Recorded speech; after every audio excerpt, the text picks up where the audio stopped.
Our Bible word is John 20, verse 13. Then they said to her, "Woman, why are you weeping?" She said to them, "Because they have taken away my Lord, and I do not know where they have laid him." So this is the narrative about Jesus' resurrection appearances. And central here is the role of Mary Magdalene. And what's quite significant here, historically speaking, is that in the Gospels, women are the first to have seen the risen Jesus. Or it's either Jesus appears himself to them, or it's angels who announce to the woman that Jesus has risen from the dead. And this is very unusual in the first century context, because generally speaking, women's testimony was not trusted. That they thought that they were rash, that they lacked substance, that they were irrational, at times hysterical. Not that they were untruthful, it's just that women's testimony were not reliable because they go and make rash conclusions, etc. And for example, if we go to Josephus, he's a Jewish historian that lived towards or wrote towards the end of the first century.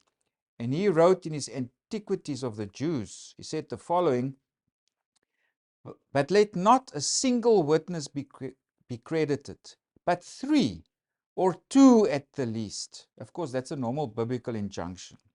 "And those such whose testimony is confirmed by their good lives. But let not the testimony of women be admitted on account of the levity and boldness of their sex." So, not only him, it was generally thought that women were, that was their levity, that was the lack of their substance, their rash conclusions. Women's testimony cannot be trusted.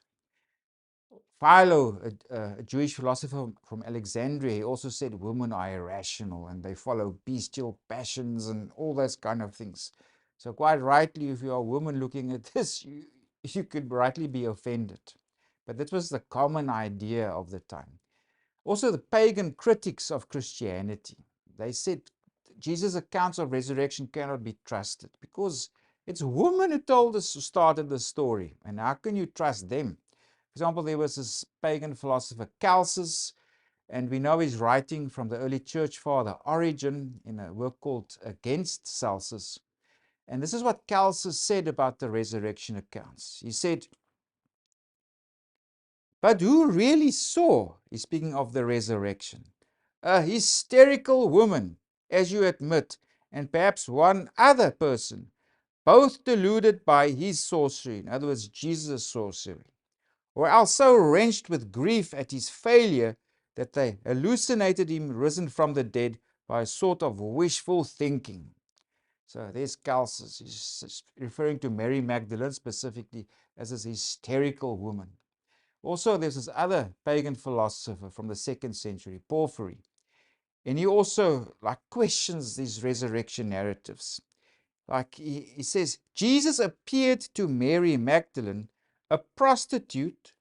By the way, Mary Magdalene is not a prostitute. She's not identified that way in the New Testament. But he says, Jesus appeared to Mary Magdalene, a prostitute who came from some horrible little village and had been possessed by 7 demons. And another Mary, equally known, probably a peasant woman, and others who were of no account. So who cares about what these women said? You can't trust them.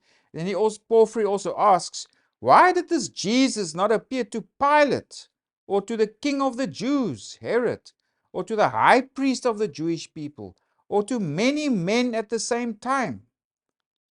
So it's, why appear to a woman, first of all?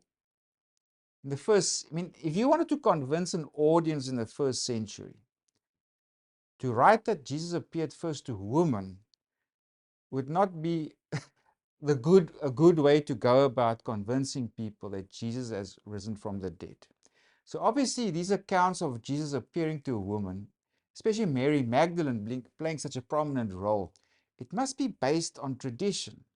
It must be based from memory, from the story that was told right from the beginning, that this is what happened. This is not something that would be invented later on, because for most people it would have said, what? Women saw him first? No, no, no. So obviously it also testifies to the truth of the narrative, that something like this really happened, that Jesus really did first appear to a woman.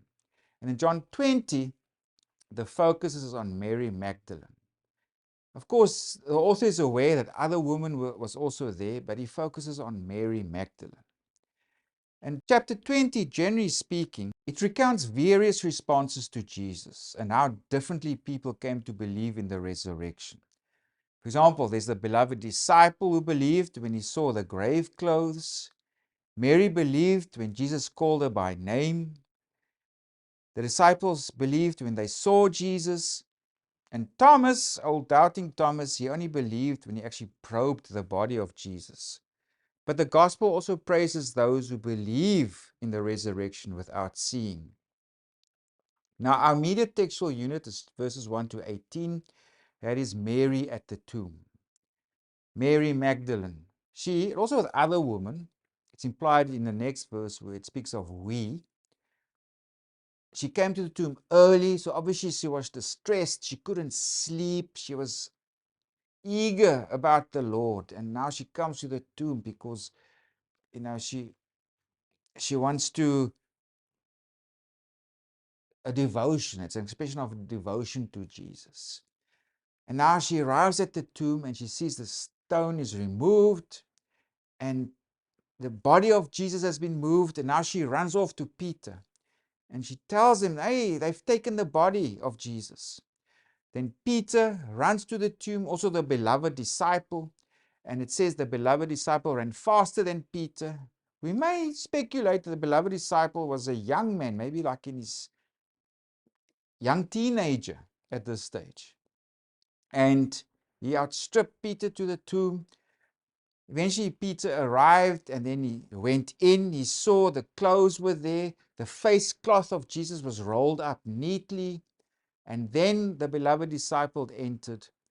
And then it also says he's the first one that believed. In other words, that there was a realization, Jesus has risen from the dead. So then Peter and the beloved disciple, they leave, but Mary remains behind. And in verse 11, it says, Mary stood by the tomb weeping, and she also stooped down to look into the tomb, and looked into the tomb. And then she saw two angels sitting on either side. That's in verse 12. And she saw two angels in white sitting, one at the head and the other at the feet, where the body of Jesus had lain. And we come to our Bible word now. Then they said to her, Woman, why are you weeping? She said to them, Because they have taken away my Lord, and I do not know where they have laid him. So it was not just a devotion to Jesus, it was also about the idea of giving a person an honorable burial. It was a big thing at this time. If a person wasn't buried properly, his body is gone. It brought serious dishonor on him as a person. It was a way of condemning that person, that his memory must be forgotten, that he's accursed. So Jesus or Mary didn't want that to happen to Jesus. He must have a proper burial. So the angels now asked her, why are you weeping? In verse 14, it says there, now she turned around and she saw Jesus, but she didn't recognize that it's Jesus. We could also think of Jesus appearing to those two on their way to Emmaus. They had a long conversation with Jesus and they did not recognize him. So there's this mysterious nature about the resurrection body of Jesus. But Jesus now also said to her, Woman, why are you weeping? Whom are you seeking? So in a way, Jesus is repeating the question of those two angels. And she, supposing him to be the gardener, said to him, Sir, if you have carried him away, tell me where you have laid him, and I will take him away. Again, this concern to give Jesus a proper burial. Then Jesus said to her, Mary. And then she recognized this as Jesus, and she addresses him as Rabboni, in other words, teacher. And then Jesus also tells her, Do not cling to me, for I have not yet ascended to my Father. But go to my brethren and say to them, I am ascending to my Father and your Father, and to my God and your God. So two significant things happening here. Jesus, the resurrected Jesus, first appeared to women. Yes, specifically to Mary Magdalene, person whom Jesus cast out 7 devils from her, 7 demons.